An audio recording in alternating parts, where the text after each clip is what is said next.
Eu sou Maurício Arruda, arquiteto e urbanista. Tenho um escritório de arquitetura que se chama Todos Arquitetura. A gente desenvolve lá projetos residenciais, projetos comerciais, projetos para incorporação imobiliária. E além disso também sou um produtor de conteúdo na minha área. Eu tive à frente do programa Decora do GNT durante 5 anos e atualmente estou produzindo conteúdo para as minhas contas no YouTube e também no Instagram.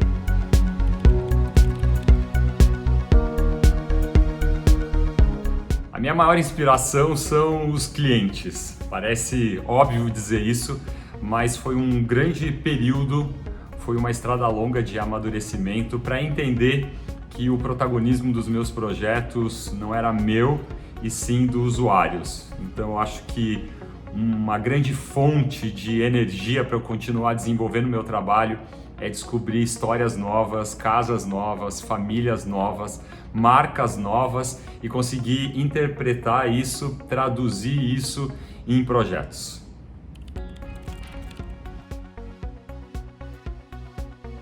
Existem vários elementos que definem um pouco a linguagem do escritório. A gente tem uma preocupação muito grande em desenvolver projetos que sejam atemporais, né, que durem com o tempo, que ultrapassem os modismos.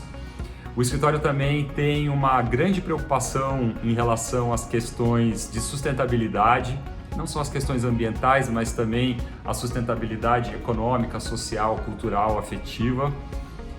Existe uma pesquisa muito grande dentro do escritório hoje em dia sobre design, arte popular e arte brasileira. Eu acho que isso está presente em praticamente todos os projetos que saem de dentro do escritório hoje em dia.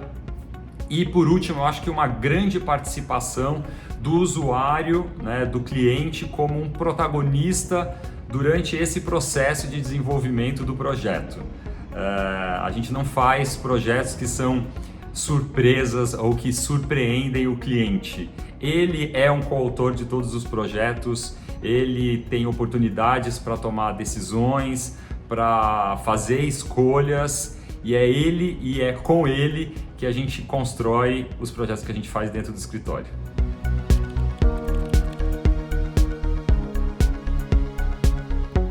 Estar à frente de um programa de televisão que tem muita visibilidade é ao mesmo tempo uma responsabilidade e um privilégio. A responsabilidade é você falar sempre que possível de design brasileiro, de arquitetura brasileira, da nossa história, da história dos grandes designers, dos grandes arquitetos, aquilo que identifica a nossa linguagem, falar sobre a nossa cultura brasileira, falar sobre os designers contemporâneos, apresentar os designers contemporâneos, sempre foi uma responsabilidade muito grande que eu tive.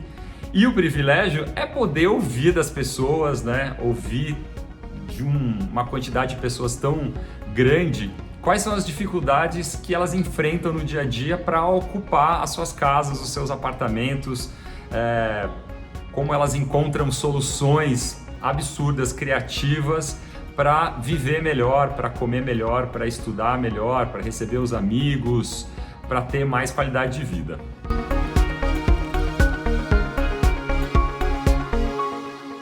Quando você faz um programa de televisão que não é sobre você, não era sobre mim o programa, e sim sobre a casa das pessoas, é preciso fazer um grande exercício de empatia, de se colocar no lugar do outro. Muitas vezes você entra numa casa onde a história daquela casa, a estética daquela casa, a história daquela família não tem absolutamente nada a ver com a minha história. Mas naquele momento, o essencial, o primordial é traduzir aquela história na melhor solução de arquitetura, de decoração e de design. Então esse é o grande exercício, é você sempre se colocar no lugar do outro, encontrar beleza na história do outro, encontrar importância na história do outro e conseguir traduzir isso de uma maneira que a pessoa se identifique com aquela casa, que ela consiga perceber que aquilo também pode ser ela, que aquilo é o melhor dela.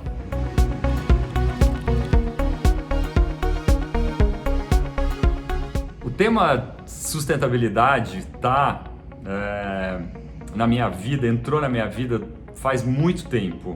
Esse foi o tema da minha dissertação de mestrado, que eu concluí no ano de 2000. Então faz exatamente 20 anos que eu estou lendo, estudando, escrevendo, trabalhando em cima desse tema. A sustentabilidade, ela é um tema muito amplo, que não se restringe apenas à esfera ambiental, que é a esfera que na maioria das vezes a gente acaba focando, né? A questão da reutilização, a questão do reuso, a questão do impacto ambiental dos materiais recicláveis.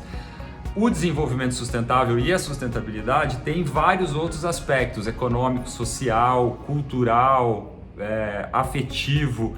Então, o que eu tento fazer dentro do meu trabalho é trabalhar todos esses aspectos da sustentabilidade, olhar a sustentabilidade de uma maneira mais ampla e não apenas olhar para a questão ambiental. A sustentabilidade, ela é um processo, ela é um exercício, né?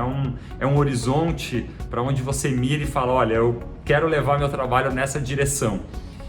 Eu acho que o grande aprendizado durante esses 20 anos foi perceber que eu não precisava fazer uma obra 100% sustentável. Eu sempre busquei fazer projetos cada vez mais sustentáveis, de acordo com as possibilidades que eu tinha, com as ofertas de materiais, de soluções mais sustentáveis também que o mercado foi desenvolvendo. A sustentabilidade, eu não vejo ela como algo que me restrinja, pelo contrário. Para mim é sempre uma coisa que tem que ser libertador, que tem muito mais a ver com inovação, com criatividade, com participação das pessoas, do que com números, tabelas e selos.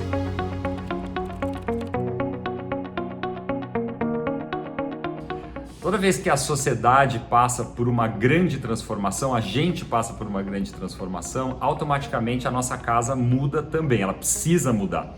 Porque a casa é um reflexo exatamente daquilo que a gente é. E nesse momento a gente está passando por uma das maiores transformações dos últimos 20 anos. A última vez que aconteceu isso, na minha opinião, foi quando a gente conseguiu trazer internet de alta velocidade para dentro de casa, para os nossos computadores portáteis. A gente conseguiu trazer o trabalho para dentro de casa.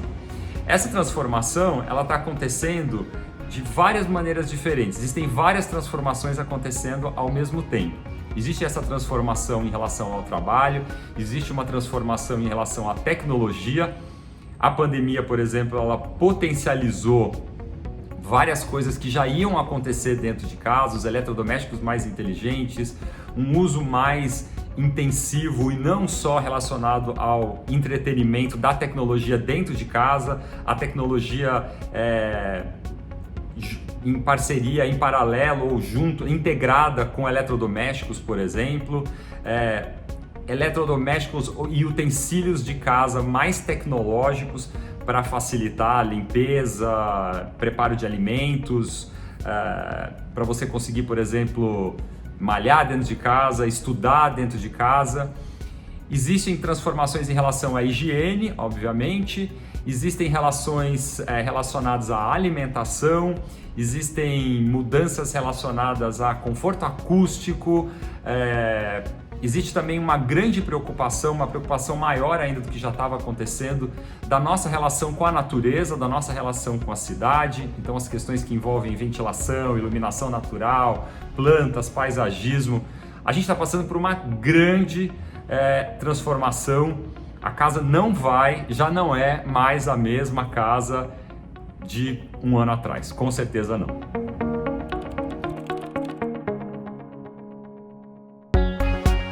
Todo grande evento de arquitetura e design é a melhor oportunidade que a gente tem, e não são muitas, de a gente trocar experiências, de a gente compartilhar as nossas vivências, cada um dentro da nossa área. Todo mundo tem alguma coisa para ensinar e todo mundo tem alguma coisa para aprender. A tecnologia mais importante que as redes sociais nos propiciaram foi o compartilhamento. E não é a ferramenta que a gente mais usa dentro do YouTube, dentro do Instagram, dentro das plataformas. A gente se preocupa mais com os números, com os likes. Então, encontrar pessoas, ouvir outras pessoas, descobrir erros, acertos, entender que existem processos diferentes de se fazer a mesma coisa é extremamente rico para a nossa comunidade.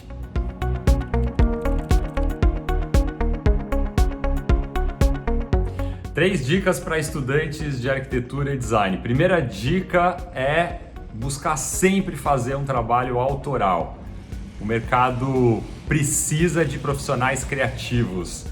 Esses são os profissionais que a gente mais procura no mercado hoje em dia. Segunda dica, olhar para o artesanato brasileiro. A gente tem a arte popular e o artesanato no Brasil, na minha opinião, dos mais lindos e ricos do mundo, uma das maiores inspirações que a gente pode ter para o nosso trabalho. E terceira dica, tentar pelo menos uma vez durante a sua carreira se envolver em algum trabalho que tenha de fato algum impacto social. Isso vai mudar completamente sua visão de arquitetura.